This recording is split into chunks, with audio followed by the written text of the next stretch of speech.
All right, class, today what we're going to do is get the nose carved out, get our teeth laid in here, and then our final step will be, any additions you want to do on there and the hollowing of it. So just want to prep you for that. We will be cutting the top off and scooping the inside out. So tools we'll use for what we're talking about today, mainly the nose and the teeth are going to be loop tools. So loop tools come in lots of different shapes and sizes. Specifically, the one we'll be using today will be, I've got two different sizes of these round ones here. So you can see I already kind of took a swipe out of the nose here. So I'm going to just take that in there. Go this way and go that way. And then come up the opposite direction. Again, I'm kind of using the shape of the tool because it already has that kind of rounded shape there. And I don't need to go real deep. Again, not a super realistic skull. But you want to take some of that out of there and just kind of come back and even it up a little bit. So I'll work on that a little bit more. Smooth out, pretty up around the outside, that sort of thing. So let's move on to the teeth. So you can see I already have the line for the teeth drawn in there. I'm going to use the loop tool to my advantage because if we look at this guy here, we can kind of see that rounded over shape for the teeth there. So I'm just going to use this to kind of indent where my teeth go. You can see mainly it's making kind of the top and just a little bit of flat on the sides. So those two first teeth are the biggest. The rest of them, I can use this just slightly down. And if I feel like those are too big, I can always switch to the smaller loop tool as I go. So again, I'm just kind of creating the top of that tooth and maybe just a hint of the side of the tooth around there. I'm not counting teeth.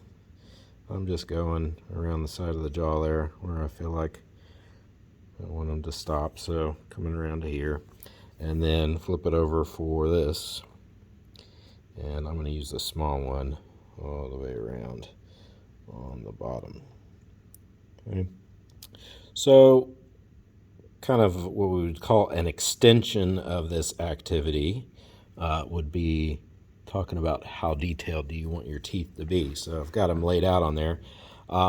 We can just clean these up, pretty them up a little bit. The other thing you can do is really actually, if you look at our skull here, the bone of the jaw sticks out. The teeth are slightly inset from there. So if I want to get these teeth inset from there, I can use my loop tool.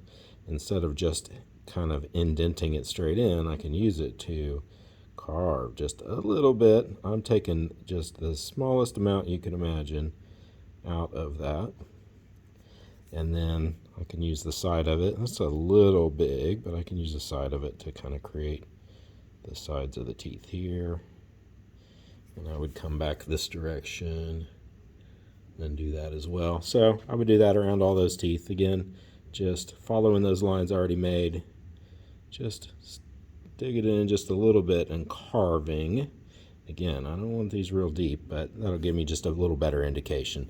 Again, if you just want to kind of leave them drawn on or impressed with the side of the tool, that's fine.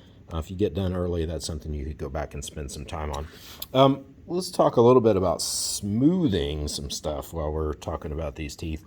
I've got a nice soft paintbrush and a little bit of water.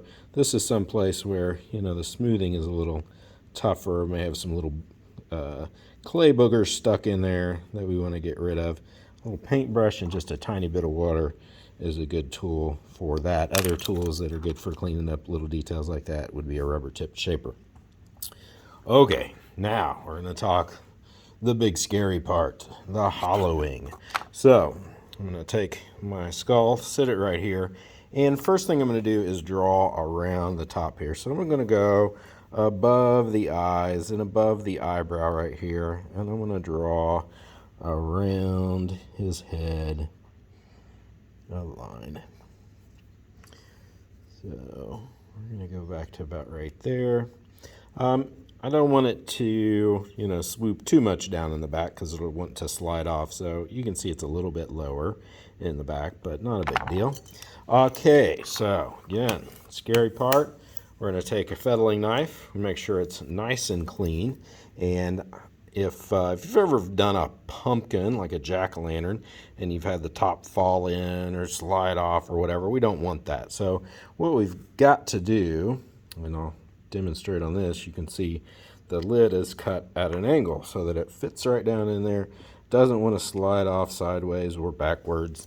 So in order to get that, what we're going to do is cut the lid off, and we're going to insert the knife at an angle. So here's my knife, and I'm going to stick it in here at an angle, just a little one, and I'm going to put about half of that knife in there. So right here you're going to say, what am I doing? It's okay, I promise. So about half the knife in there. And again, I'm not going to saw at it. I'm going to use the sharpness of the knife to spin this around. Try to stay as close to my line as possible. And work myself all the way around, trying to keep that same angle until I get to here. And you'll see when I get to here, it should start to spin and pop off. So, got it. And if it didn't pop off, you didn't have it deep enough. And if you didn't have it deep enough, it kind of just starts to cause some problems when you have to come in and do that. So you can see the piece that came out of there, kind of this triangular piece, and this here. So I'm going to set the top back on just for a second where it goes, and I'm going to make a registration mark. So that registration mark is very temporary, and I'm just going to mark essentially across the lid and across his head. You could do this in the back if you wanted to. That tells me that's where the lid goes, so I don't get those two spots kind of confused and lost. All right, so again, I'm going to set this part off to the side. All right, so now to talk about hollowing, we're going to grab our ruler, and the one with lots of little numbers, those are centimeters. The one with big numbers, inches. I'm going to lay this on here, and I'm going to measure out a half of an inch. So there's a full inch. That's the halfway point. So I'll set the halfway point there, and I'm going to mark. And just kind of keep going around, marking, marking, marking, and then I'll come back in and kind of connect those dots. That is the part that I'm going to leave 100% alone. So I'm going to go around and mark those, and I'll get back to you in a second when it's time to hollow. Okay, so I've got the half an inch marked around there and here. So what are we doing? We are taking clay that is thick, and we're making those walls thin so it doesn't explode.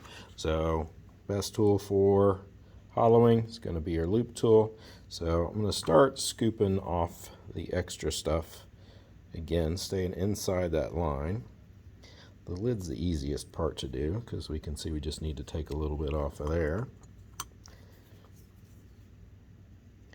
And I know that this swoops up like a dome, so I'm going to have to swoop that same direction and take a little bit more out of the center. Not a whole bunch, but you can see what I'm doing there. That part's deeper because this part sticks up a little bit more. So my goal is to get the whole thing to a half an inch thick. So I would spend some more time on that, but you got the idea of what to do for the lid. All right, so this, same thing. I'm going to start scooping out. Again, I'm going to leave that part 100% alone. And my job here is to make the inside shape kind of this similar to the outside shape. So the hollow space inside has to be this kind of the same shape as the skull on the outside. That means, and I'll show you just a second here, for example, the back, I can't just go straight down. If I went just straight down in there, hollowing that off, you can see it's thicker here, but so I have to kind of take that extra swoop out of the back once I get past this wall here. So again, if I just go straight down, that's an okay place to start. Obviously, I don't want to go through the bottom, but if I just go straight down to start with, then I have to scoop a little bit more out of this part right here. So the pinch test is something you want to learn. So we know we measured right here. It's a 1/2 inch. I can get an idea of what that feels like between my two fingers. And as I go down, down, down, if I feel like my fingers are getting further and further apart, or if I look down through here and I can see my fingers are further apart, then I need to hollow some more. So obviously some things we got to watch out for. We know that we've got our eyeballs here. We don't want to cut into those. We've got our nose hole kind of dug out there. We don't want to cut into that, but I do need to get into the front part of the face here. So I'm just going to kind of slowly work and getting the tool down into here from that direction. So one way we can kind of check and see where we're at, and I'll see if I can show you this way. So let's say I'm trying to get into the bottom of his jaw there to get that a 1/2 inch thick. If I put the tool in, and you can see I'm looking straight at it so I can kind of mark where it would touch the edge. Again, it's not really touching the edge, but I'm showing like where it would touch the edge. Pull that out, put it over here, and you can see where I've got to. I can go just a little bit more into his jaw right there to get that all to 1/2 inch thick. So places we're watching out for, you know, we know this sticks out a little bit more, so we could hollow a little bit more in the cheekbone, but we don't want to get that or the eyes. So luckily it's clay. If you bust through, you'll patch it up. I would like to tell you, you know, making sure that thinner than a 1/2 inch is bad in a different way. It will make your project really kind of deflate, fall apart, and just not hold its form. So over a 1/2 inch thick, things tend to blow up. Under a 1/2 inch thick, like if we get down to a 1/4 inch, things are just going to be really, really flimsy and thin, and it's just going to mush out of shape. So we don't want that. So make sure you're carefully paying attention to what you're doing. Again, checking that pinch test and try to get this down to where it needs to be. So again, work slow. Make sure as you dig in, you're thinking about, you know, do you have plenty of material there, or do you have a hole there that you got to kind of watch out for? So this is a little bit of a complex form to hollow. So take your time, go slow, and go team.